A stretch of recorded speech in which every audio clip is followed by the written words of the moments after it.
Assalamualaikum warahmatullahi wabarakatuh dan salam sejahtera kepada semua penonton channel Studio and Exploration dalam rancangan Eksplorasi Misteri Mistik. Saya Nazri Saleh, hos anda. Hari ini saya bawakan anda kepada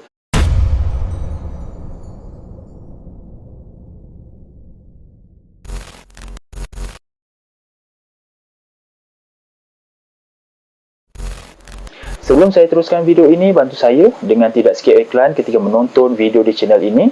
Subscribe channel ini kepada yang belum subscribe dan share video ini, semoga ramai yang akan dapat manfaat, dan pastikan anda menonton video ini sampai habis supaya anda faham secara menyeluruh berkenaan sejarah yang ingin disampaikan. Video ini akan memperjelaskan peristiwa-peristiwa yang berlaku ketika era pemerintahan Sultan Mahmud Shah. Peristiwa yang dikaitkan dengan faktor-faktor kejatuhan sebuah tamadun seperti pandangan Ibnu Khaldun. Ibnu Khaldun merupakan seorang tokoh terkemuka Islam yang terkenal dengan teori dan penjelasan tentang masyarakat melalui analisis sejarah. Ibnu Khaldun berpendapat bahawa sejarah bukan hanya sekadar rakaman cerita tetapi sebagai satu ilmu yang wajar dikaji. Ibnu Khaldun dalam karyanya Muqaddimah yang merupakan karangan pengenalan daripada 7 jilid dalam penulisannya Kitab Al-Ikhbar atau dikenali juga buku pengajaran dari sejarah khususnya dalam masyarakat Arab Badui telah menyatakan tentang teori kitaran, iaitu sesebuah tamadun atau empayar akan mengalami tempoh proses pembinaan, perkembangan dan kemerosotan.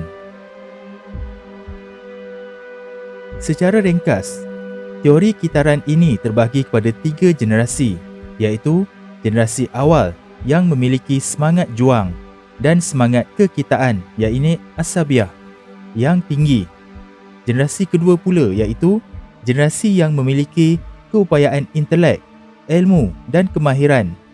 Manakala yang ketiga ialah generasi yang lemah, hidup dalam serba kemewahan, tiada adab, akhlak dan jati diri yang akhirnya membawa kepada kejatuhan ketamadunan. Dalam 3 generasi ini mempunyai umur semula jadi dengan menganggarkan setiap satu generasi adalah selama 40 tahun. Dengan demikian, jangka hayat negara itu jarang sekali melebihi 120 tahun. Ketika era pemerintahan Sultan Mahmud Shah, Sultan Melaka terakhir, baginda mengamalkan konsep kezaliman dan ketidakadilan. Berleluasanya kezaliman dan ketidakadilan adalah penyumbang paling utama kepada keruntuhan sesebuah peradaban kerana kezaliman dan ketidakadilan memusnahkan perkembangan kecerdasan manusia dari segi fizikal dan mental sekaligus membunuh semangat untuk menyara hidup. Faktor ini diterjemahkan sebagai penyalahgunaan kuasa, penyalahgunaan harta orang lain, menggunakan buruh paksa, menafikan hak orang lain dan menekankan dakwaan yang tidak benar ke atas orang yang tidak bersalah.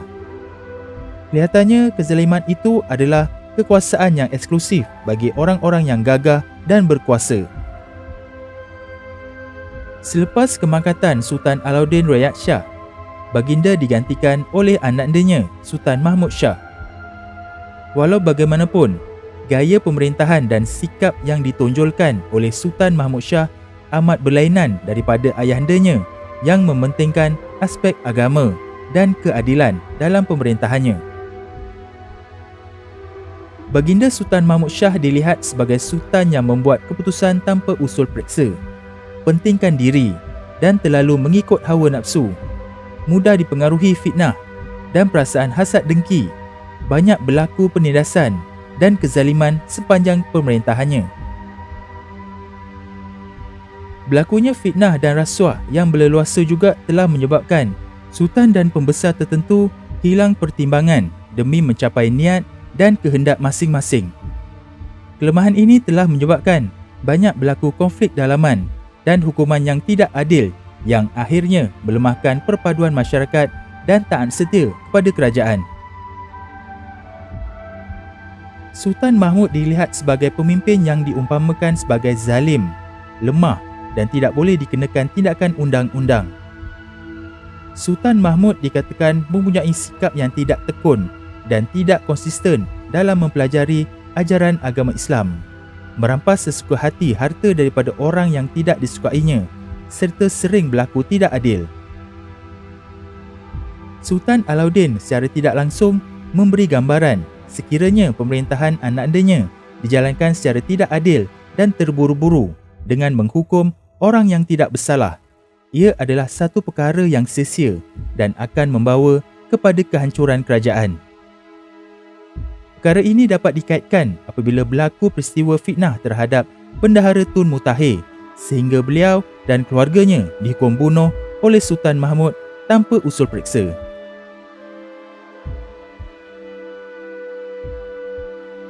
Sultan Mahmud sememangnya dengan mudah menjatuhkan hukuman bunuh apabila ada sesuatu perkara yang tidak berkenan di hatinya, seperti di mana Sri Bijadiraja dari Singapura telah datang ke Melaka ketika upacara pertabalan Sultan Mahmud setelah kemakatan ayahandanya. Dalam majlis tersebut, Bendahara Tun Mutahir berkata sesuatu kepada Sri Bijadiraja. Orang kaya yang di-Pertuan berumanat, marhum akan ganti baginda kerajaan. Maka sahut Sri Bijadiraja, beta tiada mendengar umanat marhum. Secara kebetulan, perkataan Sri Bijadiraja itu telah didengari oleh Sultan Mahmud, namun baginda hanya mendiamkan diri. Baginda menganggap perkataan Sri Bijadiraja itu bermaksud beliau tidak suka bersultankan baginda, lalu mula menyimpan perasaan dendam kepada Sri Bijadiraja. Sehinggalah dalam satu peristiwa yang melibatkan Sri Bijadiraja, beliau telah lewat tiba ke Melaka untuk menghadiri majlis sambutan Hari Raya. Setibanya Sri Bijadiraja ke Melaka dan menghadap Sultan Mahmud, baginda berasa murka kerana menganggap Sri Bijadiraja sengaja melewatkan kedatangannya dan perbuatan itu dianggap sebagai satu penderhakaan dan ketidaksetiaan terhadap titah Sultan. Sultan Mahmud mengarahkan agar Sri Bijadiraja Singapura dihukum bunuh. Peristiwa ini turut menunjukkan bahawa Sultan Mahmud menjatuhkan hukuman bunuh dengan sesuka hati terhadap pembesarnya sendiri hanya kerana kesalahan kecil, malahan tiada budi bicara dalam mengendalikan situasi tersebut. Sifat cemburu Sultan Mahmud juga turut meragut satu nyawa yang juga merupakan adik kandungnya sendiri, iaitu Raja Zainal Abidin. Raja Zainal Abidin dikatakan mempunyai rupa paras yang tampan dan lebih baik daripada Sultan Mahmud, sehingga adiknya itu diminati oleh ramai gadis. Diceritakan dalam sejarah Melayu, apabila Raja Zainal Abidin menunggang kuda melalui kawasan perkampungan, segala gadis memandang dan meminati dirinya. Malahan ada yang memberikan bunga kepada Raja Zainal Abidin. Perkara ini disampaikan ke pengetahuan Sultan Mahmud. Baginda tidak berasa senang dengan keadaan tersebut, seolah-olah tidak mahu adiknya mendapat perhatian melebihi dirinya. Sultan Mahmud secara sembunyi telah mengarahkan pembunuhan adiknya secara misteri dan terancang. Komplot pembunuhan Raja Zainal Abidin dilakukan antara Sultan Mahmud dengan Hang Berkat yang sanggup melakukan arahan tersebut demi habuan yang diterimanya daripada baginda. Hang Berkat telah membunuh Raja Zainal Abidin di rumahnya dan kemudiannya Hang Berkat segera menghilangkan diri tanpa pihak lain mengetahui siapakah pembunuh yang sebenar. Hanya kerana rupa paras yang lebih baik dan digilai oleh ramai wanita, Sultan Mahmud sanggup menitahkan agar adiknya sendiri dibunuh demi memuaskan hatinya yang sentiasa bersifat cemburu terhadap kelebihan orang lain. Peristiwa ini merupakan kisah pembunuhan yang melibatkan darah dagingnya sendiri, selain daripada pembunuhan Bendahara Tun Mutahir yang merupakan pakciknya, iaitu abang kepada bondanya.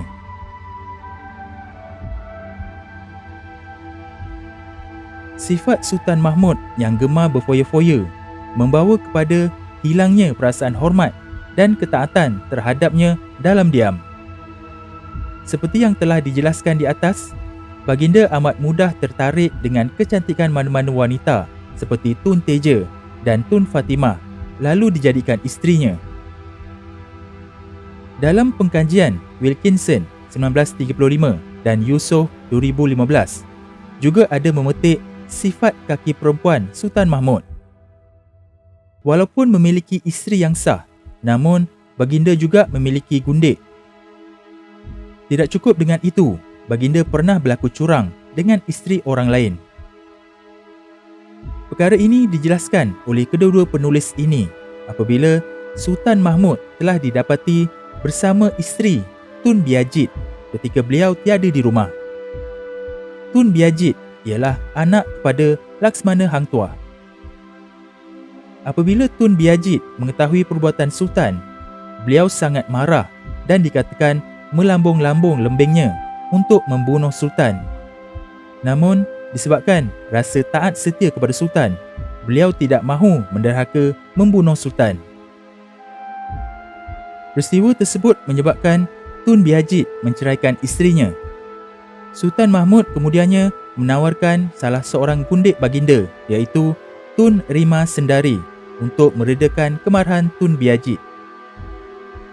Beliau bersetuju menerima Tun Rima Sendari dan mengahwini wanita tersebut, dan kemudiannya menghilangkan diri meninggalkan Melaka.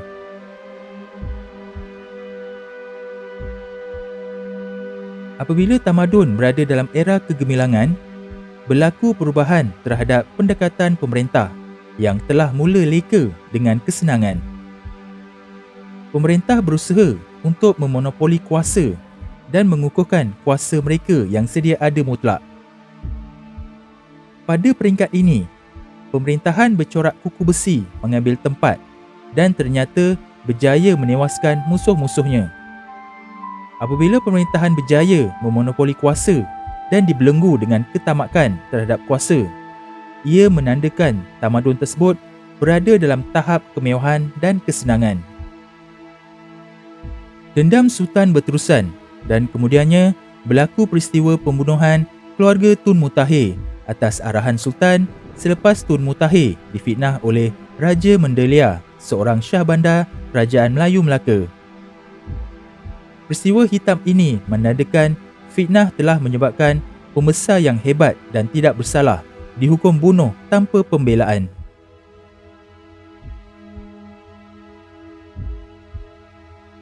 Sebelum kedatangan Portugis pada 1511, berlaku keadaan tidak aman antara Kerajaan Kesultanan Melaka dengan Aru.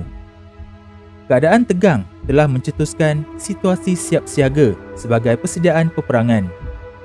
Maka Sultan Mahmud mengarahkan bala tentera dikumpulkan sebagai persiapan untuk menakluk Aru.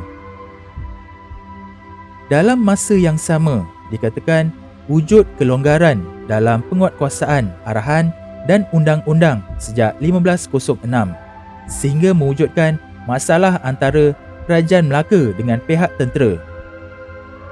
Orang laut yang merupakan penjaga perairan dan kawalan keselamatan Melaka dikenali sebagai kumpulan yang amat setia terhadap Sultan. Namun, masalah tersebut menyebabkan orang laut mengugut untuk meninggalkan tugas mereka dan meninggalkan Melaka. Konflik ini memburukkan lagi keadaan di Melaka sebelum ketibaan Portugis pada 1511. Selain itu, orang laut merupakan kumpulan askar yang didatangkan dari Kepulauan Riau Lingga yang juga merupakan naungan Kerajaan Melaka. Apabila berlaku serangan Portugis, bantuan tambahan dari Kepulauan Riau Lingga agak mustahil untuk tiba dengan cepat ke Melaka untuk membantu pertahanan Melaka. Persiapan Melaka untuk menyerang Aru turut disertai oleh pasukan tentera dari Palembang, Indragiri, Minangkabau dan Pahang. Raja-raja dari wilayah tersebut segera menghantar bilangan tentera yang ramai untuk menyertai peperangan tersebut. Dalam kajian MacRobert 1984 menyatakan lebih kurang 100,000 orang tentera berada di Melaka sebelum Portugis tiba pada 1511. Peningkatan bilangan anggota tentera Melaka juga disebabkan berlaku pemberontakan di Aceh dan Pasai yang masing-masing mahu mengekalkan kedaulatan masing-masing dan tidak mahu dinaungi oleh Kerajaan Kesultanan Melayu Melaka. Serangan terhadap Pasai dilakukan beberapa kali dan ternyata kekuatan tentera Pasai sukar untuk ditewaskan. Usaha membebaskan diri daripada penguasaan Melaka menyebabkan Sultan Mahmud meningkatkan kekuatan ketenteraannya untuk berhadapan dengan pemberontakan Aceh dan Pasai sekaligus mencetuskan perang saudara antara mereka. Masalah politik luaran ini dipercayai menjadi faktor mengapa Sultan Mahmud lebih banyak menumpukan isu luaran antara Melaka dengan Aru, Pasai dan Aceh berbanding mengambil serius soal kedatangan Portugis ke Melaka. Keadaan ini pada mulanya menimbulkan persoalan oleh Mac Robert. Bagaimanakah dengan kehadiran begitu ramai anggota tentera di Melaka namun tidak berjaya menahan dan mempertahankan kota Melaka daripada serangan Portugis? Walau bagaimanapun, soalan tersebut terjawab kerana jumlah anggota tentera yang ramai itu adalah disebabkan kesungguhan dan fokus Sultan Mahmud untuk menewaskan Aru, Pasai dan Aceh. Berkemungkinan, Mac Robert mengandaikan kempen ketenteraan yang terarah kepada perang saudara menyebabkan Angkatan Tentera Melaka tidak begitu tersusun dan kekurangan strategi apabila terpaksa berhadapan pula dengan serangan Portugis selepas berhadapan dengan perang saudara. Maka kesempatan dan peluang tersebut dimanfaatkan Portugis sehingga akhirnya berjaya membina legasinya di Melaka. Menurut Ibn Khaldun, kemenangan dan kekuasaan sesebuah negara atau pasukan dalam sesebuah peperangan adalah berpunca daripada kemujuran, iaitu nasib baik dan kesempatan. Kebiasaannya kemenangan sesuatu pasukan bergantung kepada gabungan beberapa faktor seperti bilangan anggota tentera terlatih, strategi peperangan yang tersusun, kebijaksanaan dalam menyusun barisan tempur dan menggunakan taktik yang betul. Kemenangan semakin mudah dicapai apabila faktor luaran dan ditambah pula dengan faktor terselindung seperti tipu daya manusia dan tersebarnya desas-desus yang menyebabkan berlakunya perbuatan berpaling tadah dalam kalangan rakyat. Kenyataan ini amat jelas dan bertepatan dengan peristiwa serangan Portugis ke atas Melaka pada 1511. Peristiwa yang berlaku adalah selari dengan apa yang dikatakan di awal video ini yang menyebut bahawa kelemahan utama Kerajaan Melayu Melaka disebabkan pemerintahan yang zalim dan ketidakadilan sehingga menjatuhkan hukuman tanpa usul periksa yang membunuh tokoh-tokoh pembesar hebat dan berwibawa dalam menjaga Melaka. Sultan Mahmud telah menunjukkan penyalahgunaan kuasa dan berlaku tidak adil terhadap masyarakat. Kepribadian dan moral Sultan Mahmud Shah sebagai seorang sultan boleh dikatakan mendukacitakan dan perkara ini telah dijangka oleh almarhum ayahandanya di mana kezaliman dan ketidakadilan akan membawa kemusnahan kepada kerajaan Melaka.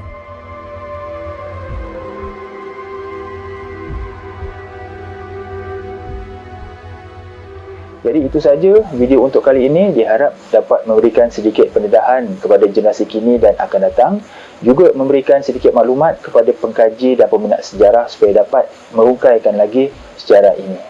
Jangan lupa sertai ahli member channel Eksplorasi Misteri Mistik ini dengan klik pada butang join di bawah video ini atau klik link pada ruangan description. Terdapat 4 pilihan peringkat package yang disediakan. Untuk penerangan lanjut sila klik join sekarang dan anda akan dibawa kepada video penerangan berkenaan package-package tersebut. Jadi sampai di sini saja video untuk kali ini dan jumpa kita di episod akan datang yang lebih menarik insya-Allah. Assalamualaikum.